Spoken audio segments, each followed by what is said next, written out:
منقول ہے کہ قاضی ایاس بن معاویہ رحمۃ اللہ تعالی علیہ بہت عقل مند تھے، اور ان کی عقل انہیں ایسی باتوں کی طرف رہنمائی کرتی تھی جن تک دوسرے لوگوں کی رسائی نہ تھی۔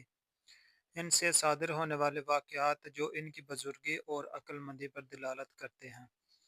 ان میں سے یہ واقعہ مشہور ہے کہ ان کے زمانہ میں ایک آدمی لوگوں کے درمیان امانت داری میں مشہور تھا۔ ایک شخص نے حج پر جانے کا ارادہ کیا تو اس کے پاس سونے سے بھری ایک تھیلی بطور امانت رکھوا دی۔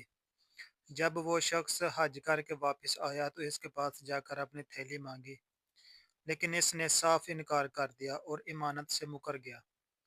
وہ شخص قاضی ایاس کے پاس آیا اور سارا واقعہ بیان کیا۔ قاضی صاحب نے پوچھا کہ کیا تم نے میرے علاوہ کسی اور سے اس بات کا تذکرہ کیا ہے؟ تو اس نے کہا کہ جی نہیں۔ قاضی صاحب نے پوچھا، کیا اس شخص کو معلوم ہے کہ تم میرے پاس آئے ہو؟ اس نے کہا نہیں۔ قاضی صاحب نے فرمایا کہ اب تم واپس چلے جاؤ، اپنے معاملے کو پوشیدہ رکھو اور کل کے بعد میرے پاس آنا۔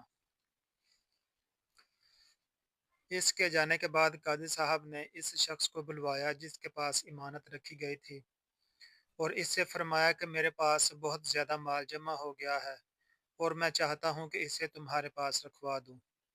تم جاؤ اور اس کے لیے کوئی محفوظ جگہ تیار کرو۔ یہ سن کر وہ شخص واپس چلا گیا۔ اس کے جانے کے بعد جب امانت رکھوانے والا آیا تو قاضی ایاس نے اس سے فرمایا کہ تم اس کے پاس جا کر اپنی امانت طلب کرو، اور وہ انکار کرے تو اس سے کہنا کہ میرے ساتھ قاضی ایاس کے پاس چلو تاکہ ہم دونوں اس سے اپنا فیصلہ کروائیں۔ چنانچہ یہ شخص اس کے پاس گیا اور اس سے اپنی امانت کا مطالبہ کیا تو اس نے اس کی امانت واپس کر دی۔ تو اس شخص نے واپس آ کر قاضی صاحب کو ساری بات بتا دی۔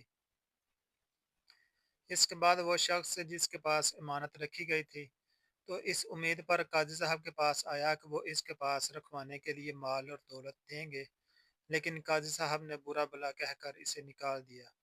یہ واقعہ قاضی ایاس بن معاویہ رحمۃ اللہ تعالی علیہ کی عقل و دانائی پر دلالت کرتا ہے۔